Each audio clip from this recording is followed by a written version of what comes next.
Welcome, I'm Mila. And I'm Akash with the Big Blue Weekly, where we have the current news and information for this upcoming week. On Tuesday, MHS Varsity Scholars Bowl went 7-1 to win second place in Topeka Seaman High School Invitational, losing only in the final round to Olathe Northwest. The varsity team is off to a strong start and looking to be a contender in regionals and state. Next up, team members Jonathan Batchmeyer, Advit Natarajan, Maya Hathaway, and Patrick Fu and Ian Ball are on the road to Topeka High School. And the Manhattan High School JV Scholars Bowl went undefeated to win first place at the Flint Hills Christian Invitational on November 5. It was an excellent start for the 2024 to 2025 season. MHS members, there are many volunteer opportunities available. The group is raking leaves for teachers this weekend. Come and sign up outside of the nurse's office. Here's some info about this week's blood drive. Donating blood is important. That's why MHS hosts blood drives annually. SUCO partners with the American Red Cross to encourage students to participate in blood donations. The event took place in North Gym, where volunteers gathered 59 bags of blood from donors. It's really important to donate blood just because there's always a national shortage. So the blood goes to anyone who's in a hospital that needs a blood transfusion of some sort, whether it's someone who is having surgery or a cancer patient. Most people can donate. 30% of the U.S. population can donate, but 100% of the U.S. population can volunteer.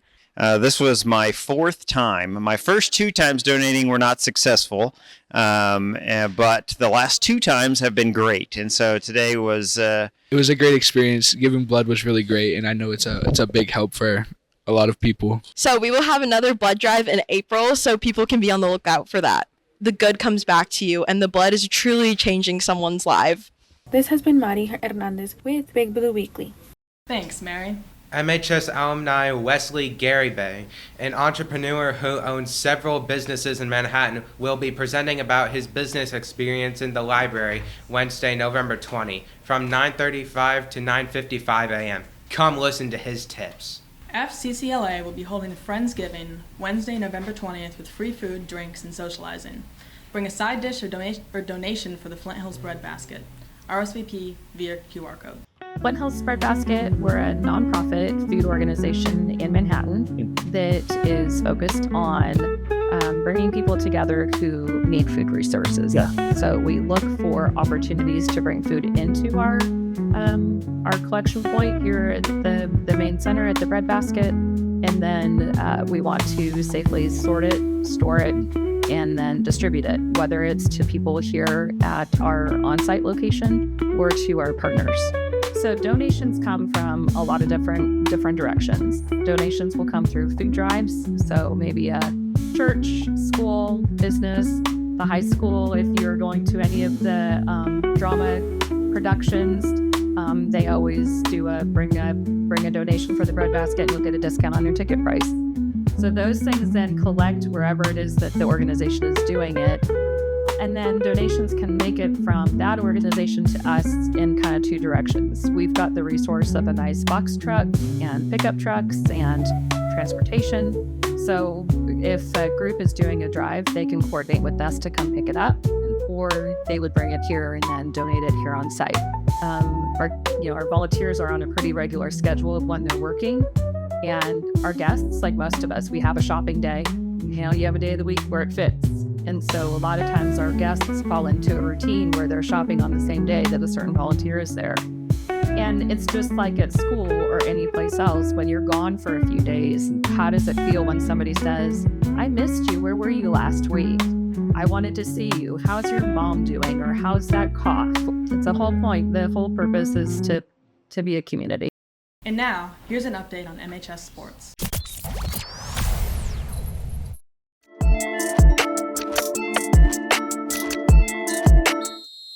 In sports, students who would like to do a winter sport tryout will begin on Monday, November 18. You must have a physical on file in the athletic office before you can try out for a sport.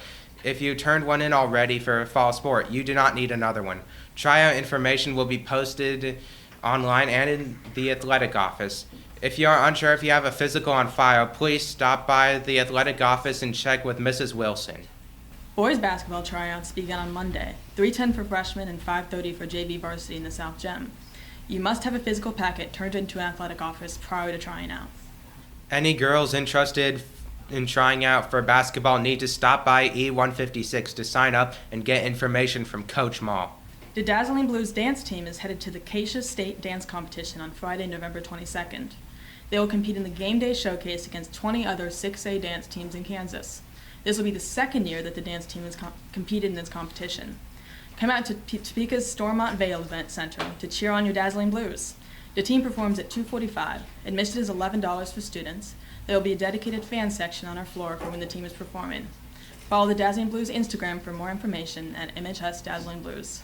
Good luck, Blues. And don't forget, our football team will be playing Friday at Bishop Stadium for another round when they take on Wichita Northwest. If you can't be there in person, check out our live stream on our YouTube channel. Now here's a message from the people that take care of recycling for Manhattan High. So the issue that we're having is that people are, after lunch, putting their leftover lunches into the recycling bin instead of the trash cans. When people do that, the food does what food that's left out anywhere does. It starts to spoil, to smell bad, and in some cases to attract flies. And people have to go in and clean those. Either students or other people in the building have to clean those bins out. So we're just asking again if any lunch leftovers need to be taken to trash cans and not the recycling bins to be disposed of. So the issue that we're having is that a lot of people's lunches is being dropped in the recycling trays after lunch every day, which when that's done, it does the same thing that food left out anywhere does. It starts to spoil and smell bad, and in many cases attract flies, which is a health issue. It's a sanitation issue. It doesn't look very good. It makes those parts of the halls unpleasant to be in, and it requires a lot of cleaning. Students or people in the building have to address that, have to get into those recycling bins and clean them out, which is not a particularly fun task. So we're just asking, again, those recycling bins are not for food. They are only for paper, cardboard, that sort of thing. Those are the only things that should be going in those. Lunch next week. On Monday is Chicken Nugget Day. On Tuesday, it's Manager's Choice. Wednesday is turkey. Thursday is chili. And Friday, there's no school, so it's whatever your parents make for you. This has been the Big Blue Weekly. I'm Mila. And I'm Akash. Thanks for watching, and y'all have a great day.